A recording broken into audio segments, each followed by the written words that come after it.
तो आदरणीय पंकज जी, आदरणीय दीदी और आदित्य जी, सबकी अनुमति से सम्मति से मैं आरंभ करता हूँ।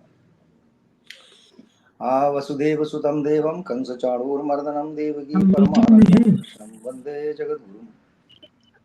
ये आज के समय में अत्यंत महत्वपूर्ण घटना है ये सीरिया की। अब विश्व का ध्यान जो है अचानक इजराइल का जो हमास से चल रहा था, लेबनान से चल रहा था, ईरान से चल रहा था, उससे अचानक सीरिया की तरफ मुड़ गया। सीरिया में जो समस्या है वो इतनी जटिल है कि इसको समझना बहुत कठिन है। समाधान क्या होगा वो और भी जटिल है, क्योंकि समस्या ही जटिल है तो समाधान भी जटिल होगा। मेरे सौभाग्य से आदरणीय पंकज जी बैठे हैं, दीदी बैठी हैं। आपकी दृष्टि जो है बहुत ही भिन्न प्रकृति की है और आप विद्वान हैं, तो मैं मानता हूं कि सीरिया को दर्शकों को समझाने में आपकी दृष्टि जो है बहुत काम आएगी। सीरिया, जिसको अतीत में शाम कहा जाता था, और ये देश तो इसको क्या कहें, लेकिन ये जो क्षेत्र है अति प्राचीन है। यहाँ पर हिंदू धर्म फलता फूलता रहा है और बाद में जो जिसको आप ग्रीस कहते हैं या रोमन कहते हैं, जब वहां पर हमारी तरह ही सनातनी धर्मी लोग थे तो उनका आधिपत्य हो गया था, और उसी प्रकार से हमारे सनातनी जो भाई हैं मिस्र में, उनका भी आधिपत्य हुआ था।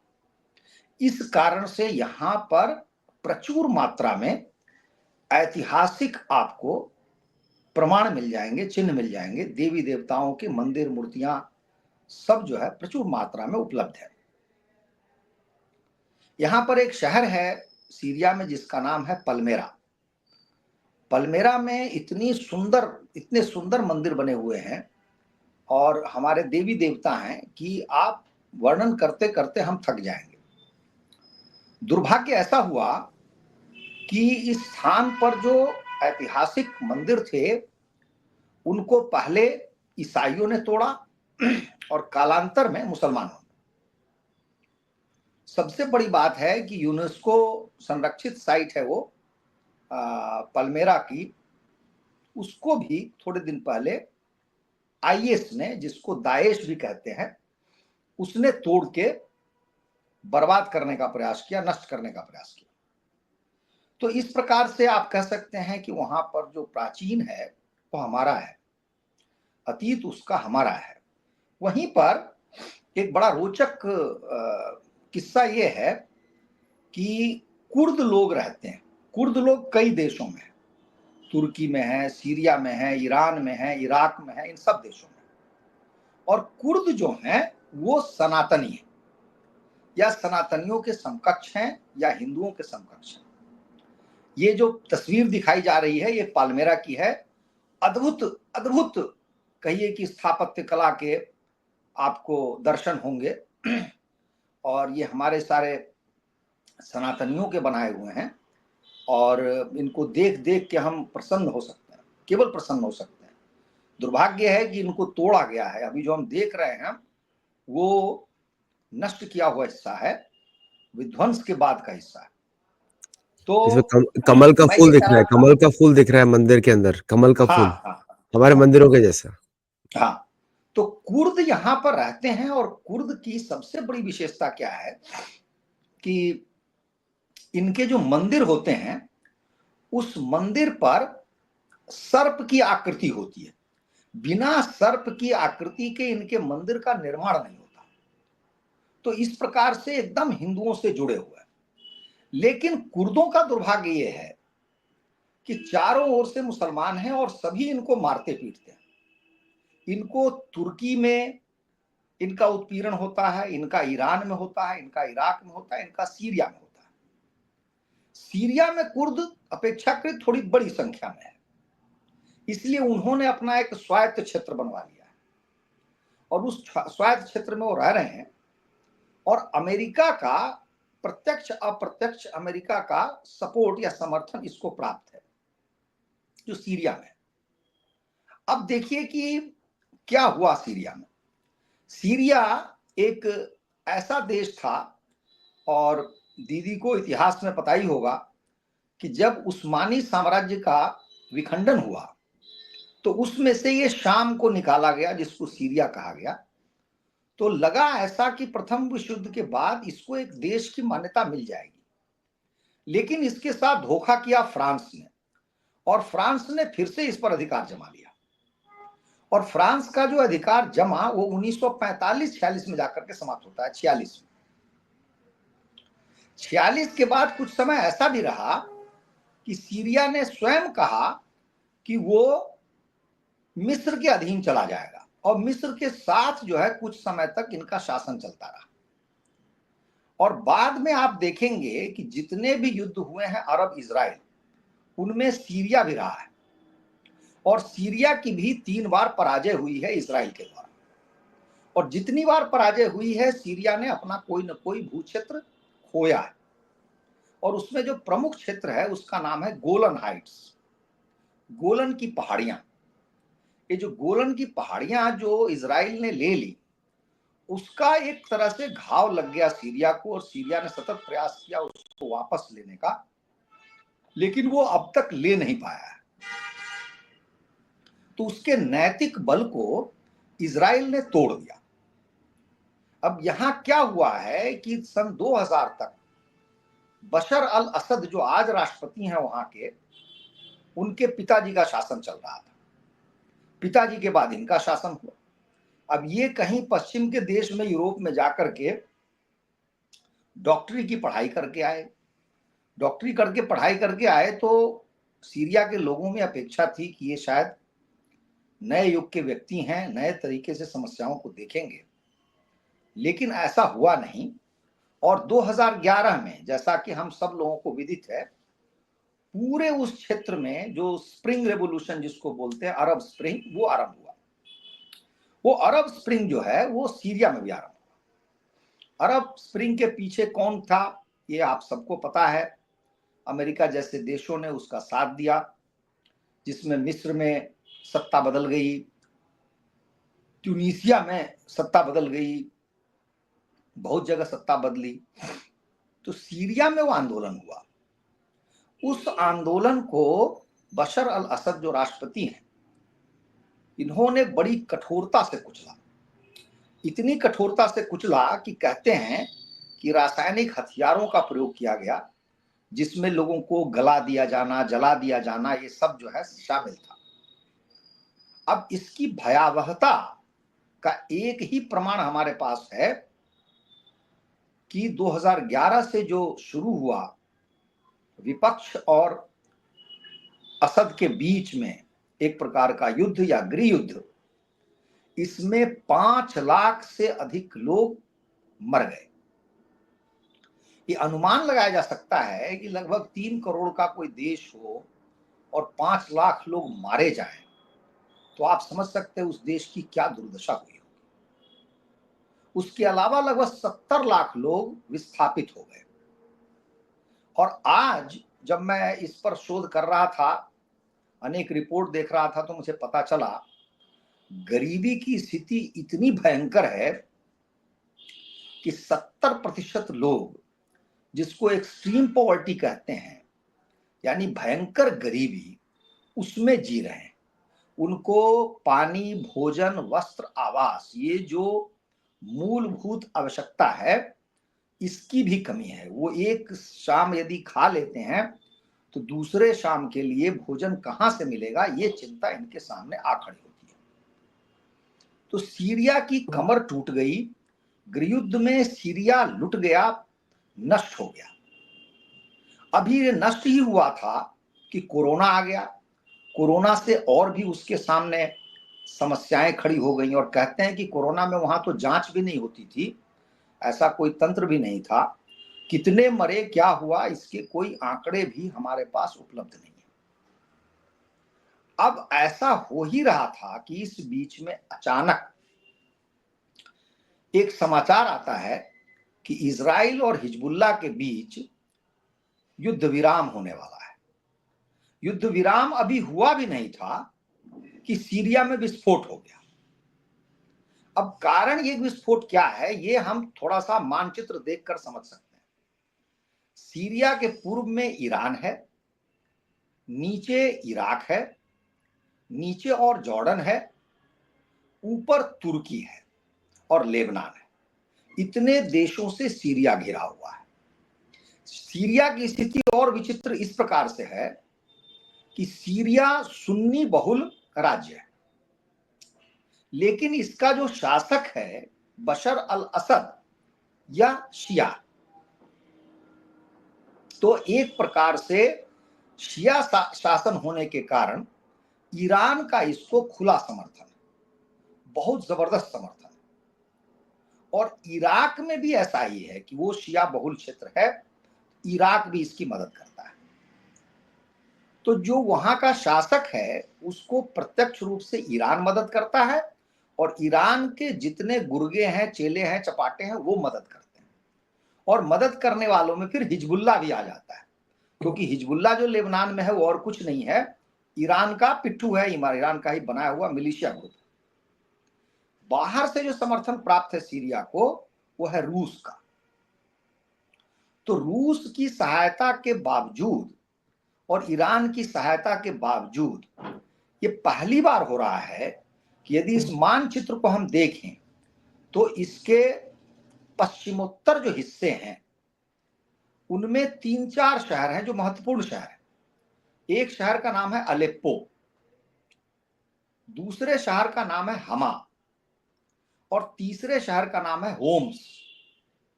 तो जो विद्रोही हैं उनका अलेप्पो पर कब्जा हो गया है, उनका हमा पर कब्जा हो गया है, और अभी जब हम आपसे बात कर रहे हैं तो होम्स की तरफ वो बढ़ रहे हैं। होम्स यदि वो जीत लेते हैं तो होम्स के निकट ही दमिश्क आ जाता है, जो सीरिया की राजधानी है। और जितनी जगह उनको जीत मिली है वहां से सीरिया की जो पारंपरिक सेना है वो भाग खड़ी हुई है। न केवल वो भाग खड़ी हुई है, बल्कि उनके जो हथियार आदि हैं, अस्त्र शस्त्र, वो भी छोड़ के वो भाग गए हैं सैनिक। ये इस स्थिति की तुलना आप अफगानिस्तान से कर सकते हैं, जहां अमेरिका ने अपने सारे हथियार पीछे छोड़ दिए और भाग खड़ा हुआ। तो उस प्रकार से अभी विद्रोहियों की शक्ति इतनी बढ़ गई है कि उन्होंने, कहा जाता है कि अलेप्पो दूसरा सबसे बड़ा शहर है, हमा चौथा सबसे बड़ा शहर है। तो किसी देश के सबसे बड़े, दूसरे सबसे बड़े और चौथे बड़े शहर को अगर आपने अपने अधीन कर लिया है और होम्स के रास्ते में है और वहां से दमिश्क दूर नहीं है, तो ऐसा पहली बार प्रतीत हो रहा है कि ये विद्रोही जो है वो दमिश्क तक जा सकते हैं। यदि दमिश्क तक जाते हैं तो असद, ये जो बशर अल असद है, इनके शासन का अंत सुनिश्चित है। अब प्रश्न उठ सकता है कि ये जो असद हैं, ये चूंकि 20-25 साल से शासन कर रहे हैं, ये इनके प्रकार हैं, रूस की मदद से, ईरान की मदद, अब क्या ऐसा हो गया कि वो पिछड़ रहे हैं? तो इसके 2-3 कारण बताए जाते हैं। पहला कारण यह बताया जाता है कि इजराइल से ही लड़ने के कारण इनके सैनिक जो है धीरे धीरे कमजोर पड़ते चले गए। दूसरा यह है कि घुन की तरह सीरिया के अंदर आईएस घुसा हुआ है और अलकायदा भी घुसा हुआ है। तो जो आईएस है उसने वहां भयंकर उत्पात मचाया है, और कुर्द जो लोग हैं उनका उत्पीड़न करते हैं। और अभी जो सोशल मीडिया पर तैरते हुए दिख जाएंगे कि वहां की लड़कियों के साथ बलात्कार करना, उनको गुलाम बना लेना, ये सब आईएस का काम रहा है। तो यहां पर जो इसमें जो पात्र हैं या भूमिका निभाने वाले देश हैं वो कई हैं। एक वो रूस और ईरान है, दूसरी ओर अमेरिका, इंग्लैंड, फ्रांस आदि देश हैं। तो ये जो इंग्लैंड, फ्रांस आदि देश हैं, ये असद को पसंद नहीं करते हैं और चाहते हैं कि असद की विदाई हो जाए और विद्रोहियों का कब्जा हो जाए।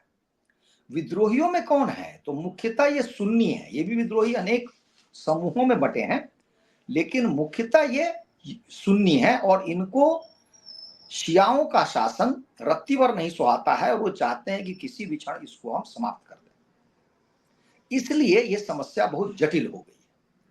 अब यह है कि सेना कमजोर हुई, शासन कमजोर क्यों हुआ? तो उसका एक कारण भी इजराइल को बताया जाता है कि इजराइल ने हिजबुल्लाह को कमजोर कर दिया। हिजबुल्लाह कौन है? तो ईरान का मिलिशिया है और वही सीरिया को भी सपोर्ट कर रहा था, समर्थन दे रहा था। लेकिन हिजबुल्लाह की भी कमर तोड़ दी है इजराइल ने, तो हिजबुल्लाह की शक्ति जो है छीण पड़ गई। दूसरा, उधर जो कुर्द आदि हैं उनका समर्थन, या दूसरे जो विद्रोही हैं उनका समर्थन तुर्की कर रहा है, कुर्द का नहीं, दूसरे विद्रोहियों का। और तुर्की की सीमा जो है सीरिया की सीमा से मिलती है। तो अब स्थिति ये हो गई है कि सीरियाई शासन के विरोधी अधिक हो गए और रूस जो समर्थन कर रहा है, तो रूस के समर्थन की एक बड़ी सीमा है। सीमा ये है कि वो केवल हवाई जहाज से या वायुयान से ही वो कुछ बम बम गिरा सकते हैं या कुछ इस तरह काम कर सकते हैं। जमीन पर आकर उनकर सैनिक नहीं लड़ते हैं। जमीन पर आकर ईरान मदद करता है, लेकिन ईरान की भी अपनी सीमा हो गई है। और सबसे बड़ी बात यह है कि ये जो शहर जीतते जा रहे हैं ये बड़े ही स्ट्रेटेजिकली लोकेटेड, क्योंकि यदि आप इस मानचित्र को ध्यान से देखिए तो सीरिया उसी तरफ से समुद्र से जुड़ा हुआ। यदि ये शहर जीत लिए गए तो सीरिया का जो शासन है उसका समुद्र से संबंध टूट जाएगा, कट जाएगा। और एक बार समुद्र से संबंध यदि कटा तो बाहर से उसको कोई समर्थन मिलने में बहुत कष्ट होगा, बहुत कठिनाई होगी। तो इसलिए सीरिया आज भयंकर कहिए कि स्थिति में फंस चुका है। और ये जो अभी गृहयुद्ध हो रहे हैं, इन गृहयुद्धों में अभी तक जो जानकारी हमें मिल रही है, हजारों हजार बच्चे, हजारों हजार पुरुष और महिलाएं ये अपना घर बार छोड़ के भाग चुके हैं। अभी मुझे पता चला है कि वहां पर ठंड पड़ रही है और उनके सामने वस्त्र, आवास और भोजन की भीषण समस्या है। बीमार लोग पड़ रहे हैं, लेकिन बीमार लोगों के लिए कोई स्वास्थ्य सुविधा उपलब्ध नहीं है, क्योंकि ये देश तो वैसे ही गृहयुद्ध के संकट में फंसा हुआ है पिछले 1.5 दशक से। तो मृत्यु, जिन लोगों की मृत्यु होगी, ऐसा अनुमान है कि उनकी संख्या बढ़ती जाएगी, बड़ी होगी। दूसरा क्या है कि यदि विद्रोही जीत भी गए तो भविष्य का सीरिया कैसा होगा ये कोई नहीं जानता। संभव है कि ये कई हिस्सों में बट कट जाए, क्योंकि असद हार भी जाए तो हो सकता है थोड़े से हिस्से में रहे हो। ये जो विद्रोही हैं जिनको HTS कहा जाता है, इनको शॉर्ट, जो ये जीत रहे हैं, तो वो भी कुछ जगह ले लेंगे। कुछ जगह अलकायदा के पास होगी, कुछ जगह IS के पास होगी और कुछ जगह कुर्दों के पास तो पहले से ही है। इस प्रकार से एक विचित्र संकट में सीरिया फंस गया है और फंस गए हैं वहां के जो भी 2, सवा 2, 2.5 करोड़, जो 3 करोड़ के आसपास लोग हैं वो। अब प्रश्न उठता है कि सीरिया में ऐसा क्यों हो रहा है? क्यों मुसलमान ही मुसलमान को मारते हैं? जब मुसलमान ही आपस में नहीं रह सकते एक साथ, तो किसी दूसरे पर वो क्यों कोई आरोप लगाएंगे? और मुसलमान होते क्यों ऐसे हैं कि वो हर समय लड़ते रहते हैं? दिखाने के लिए तो कहते हैं मुसलमान एक है, मुसलमानों में भाईचारा है, मुसलमानों में समानता है और पता नहीं क्या क्या है। लेकिन एक शिया सुन्नी को नहीं देखना चाहता, एक सुन्नी शिया को नहीं देखना चाहता। शिया और सुन्नी की मस्जिदें अलग अलग होती हैं। कहते हैं कि कुरान का भी अलग अलग वर्जन होता है। शियाओं का कुरान कुछ और है, सुन्नियों का कुरान कुछ और है। हदीसें भी इनकी अलग अलग है। और भारत में चूंकि वक्फ बोर्ड है, तो भारत में वक्फ बोर्ड भी अलग अलग है। शिया का वक्फ बोर्ड अलग है, सुन्नियों का वक्फ बोर्ड अलग है। तो यदि ध्यान से देखा जाए तो ये कैसा मजहब है जो स्वयं को मार के ही रह रहा है, आत्महंता है। अभी जो मेरा अनुमान है और जो रिपोर्ट आ रही है कि अकेले इजराइल ने लगभग 55-60 हजार लोगों को मारा है या इस युद्ध में उनकी मृत्यु हुई। और इधर आप देखिए कि 5 लाख से अधिक लोग सीरिया में मर गए। ये सारे के सारे मुसलमान, और इतनी बड़ी संख्या में मारे गए और इनका नाम लेवा कोई नहीं, इनके पूछने वाला कोई नहीं है। और पूरा का पूरा यह क्षेत्र जो है वो एक प्रकार से युद्ध का मैदान बना हुआ है जिसका कोई भविष्य नहीं है। भविष्य बिल्कुल दिख ही नहीं रहा है कि कहीं कोई शांति हो या कोई बात हो। जो देश लड़ते हुए नहीं देख रहे हैं वे भी पक्षधर हैं, क्योंकि इसमें सऊदी अरब की भी भूमिका है, यूएई की भी भूमिका है। सऊदी अरब जो है ईरान को नहीं देखना चाहता, वो नहीं चाहता कि ईरान मजबूत हो जाए सीरिया। यही बात यूएई के साथ भी है। तो ये भी पर्दे के पीछे से या किसी न किसी प्रकार से कोई न कोई भूमिका उसमें अदा कर रहे हैं, निभा रहे हैं। तो हमारा मूल प्रश्न यही है कि ये मोमिन का विचार कहां से आया, मोमिन आपस में क्यों लड़ मरते हैं, और अंततोगत्वा लगता है कि ये लड़ मर के ही समाप्त हो जाएंगे। और इसलिए संसार में आज जो दयनीय स्थिति है उनमें अधिकतर जो हम देख रहे हैं वो मुसलमान देश हैं। हमें कोई आशा नहीं दिखती कि कल को इनमें कोई कुछ ऐसा परिवर्तन होगा जिसको हम शुभ कह सकते हैं।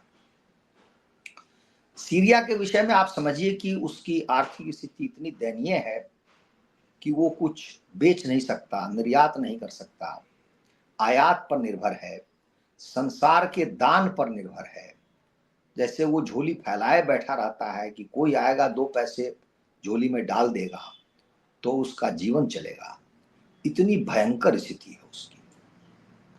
तो मैं अभी इसी मोड़ पर, इसी बिंदु पर अपनी वाणी को विराम देता हूं। और ये सीरिया का की जो उलझन है, ये एक प्रकार का कहिए कि ये चक्रव्यूह है, उससे वो कैसे निकलेगा देश, वहां का समाज कैसे निकलेगा, और 3 करोड़ लोगों का क्या भविष्य होगा, इस पर प्रकाश डालेंगे तो आनंद आ जाएगा।